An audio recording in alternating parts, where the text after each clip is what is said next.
want to just pop you over back to Pretoria now. That's where President Cyril Ramaphosa is currently on a visit to the Presidential Youth Flagship Programmes at Sefako Makgatho Primary School. In fact, this is all all aimed at clamping down on youth unemployment in the country. It seems the president is just readying himself to answer a number of questions from reporters, which has pretty much started. Let's listen in. And thank you very much, analysts.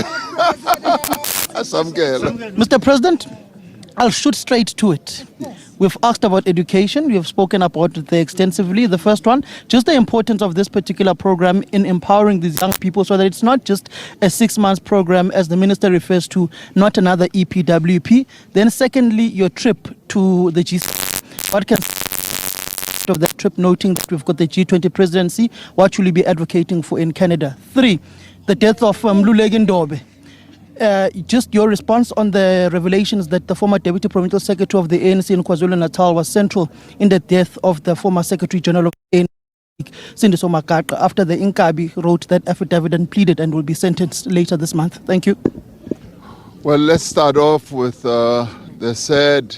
No, let me get rid of this one very quickly and focus more on education of the death of the former leader of the ANC, Makgatho. It's very sad to be hearing revelations like these.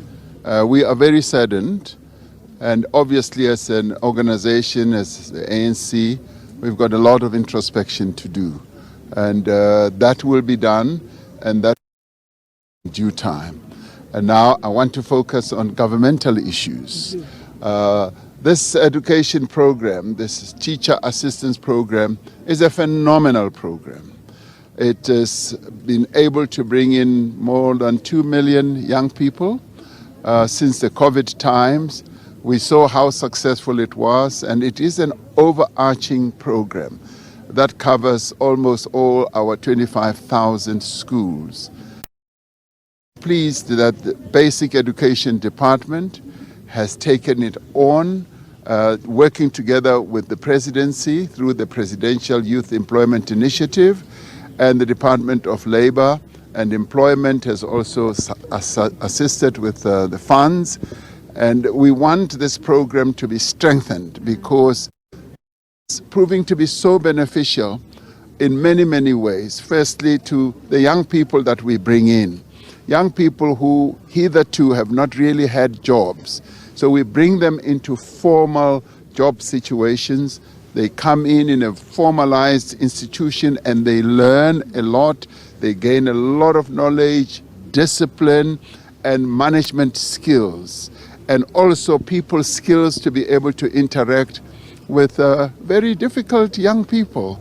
And they are excelling well. And to work with other people, teachers and principals and school governing bodies in the school environment. So that, to me, is hugely empowering to these young people, and we've had more than 2 million of them. Of course, we would want it to be much longer than what it is now. It's a question of not having sufficient resources to be able to extend it beyond.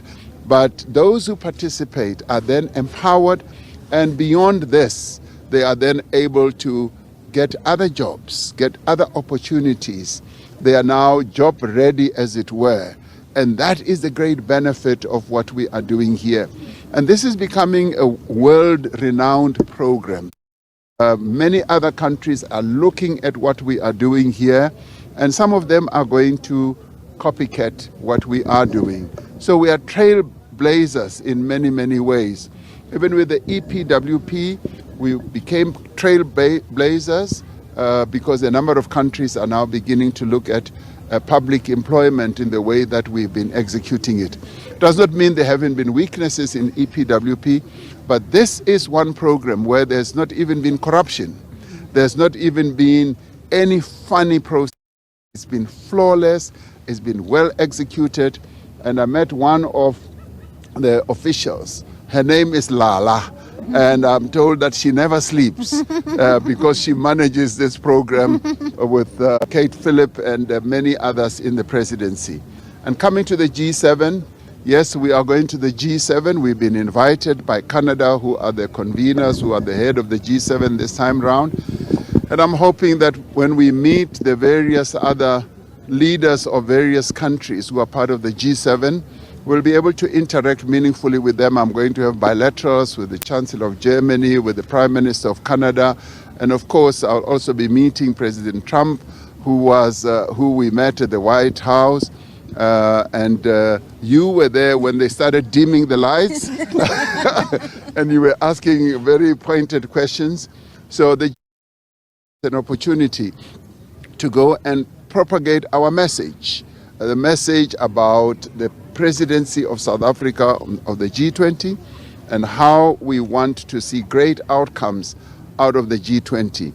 And we're going to use it as a platform to begin to consolidate what we want to achieve in November when the Leaders Summit takes place here.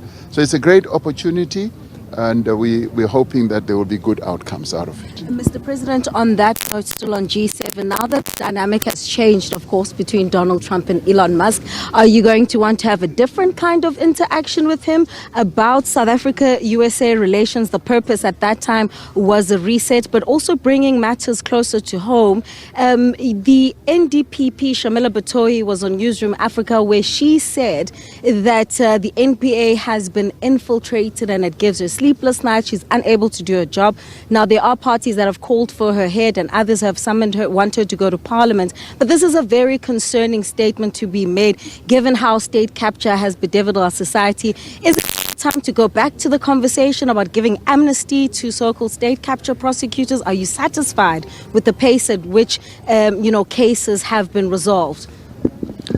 Well, starting off with a resetting of relations, we do confirm that our visit to the White House, to the United States, was a moment where South Africa set out to reset the relationship with the United States. And I do believe that we have achieved that. Many people were very critical of our going there, and some were even saying we're going cap in hand and what have you. We were not. And some were even suggesting that we were summoned. We were not. In my telephone conversation with President Trump 2 weeks earlier, I said, I want to come and see you. And he immediately conceded to that, and later they gave us a date. So that is not summoning. It is us taking the initiative that we want to go and see him. The reason we wanted to go and see him was to reset our relationship with one of our key trading partners to protect the jobs of our people here. And we did not go, kowtowing to the White House. We were going, one, to reset the relationship, and two, to begin serious engagement with the United States. And we were able to achieve that. Right now, there is engagement that is taking place between DTIC, Department of Trade and Industry and Competition, and the Department of International Relations. So we've opened the way for us to engage seriously with the United States.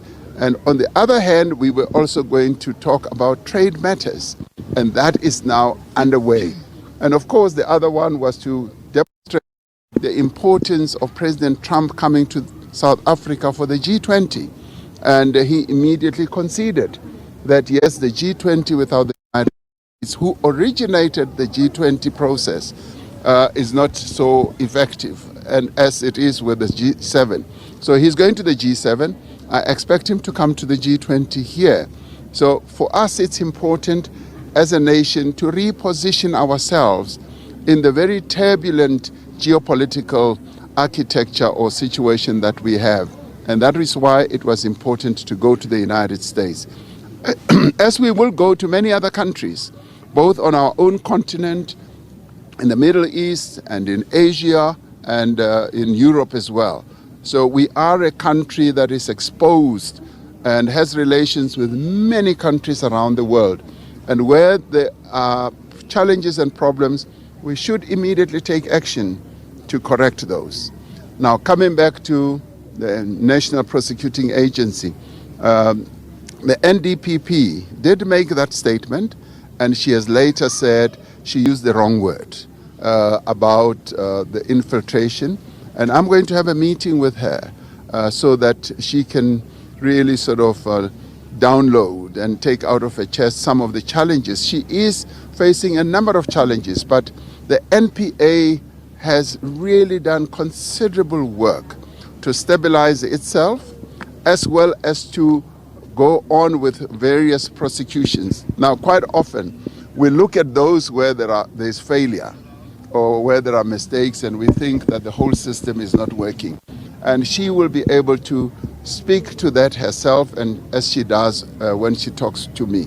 So I don't believe that there is state capture now that is underway in the NPA. I do believe that there are some really good prosecutors in the NPA, and there are those who are putting a lot of effort, and a number of cases are being prosecuted, including those that came out of the Zondo Commission. Heidi, Thank last you. question. Just last question, Mr. President. Is Mcebisi Jonas still heading to the US to strengthen your relationship with South Africa and the US? And secondly, have you engaged at all with the Minister of Higher Education? I know that you wanted a report back from her. Have you received that yet? No, I've not yet received a report from the Minister of Higher Education. She is meant to give me a report. She's received a clear letter from me, so that is still underway. And when it happens, we will be able to communicate that and what it is that we need to do going forward. And when it comes to Mcebisi Jonas, he is still my envoy for, you could call it North America as a whole. And his responsibilities are going to be clarified because as it is now, he played a very key role in preparing our delegation, working together with various ministers and various officials to get our preparations at the top level to get on very well for us to be able to go and engage with the United States. And in the end, he was in London when we were in the United States. It had to do with visa problems or whatever. So he is still my envoy. And by the way, I do have a number of envoys. The president appoints a number of envoys. I have an envoy for the Great Lakes, Jeff Khatebe. I have other envoys for various parts of the world and for various countries. So we should never single out Mcebisi Jonas as the only envoy in the government system. I have many others. Thank you, President. Thank you, guys. Thank you. To break up that relationship of Trump and Elon Musk. Well, we are going We tell us a strong. No, she's my intelligence. All right, and I suppose that engagement is now turning into other business, but the president there speaking at Sefako Makgatho Primary School. He's there as part of the rollout of a number of youth presidential initiatives aimed at clamping down on the unemployment numbers in the country.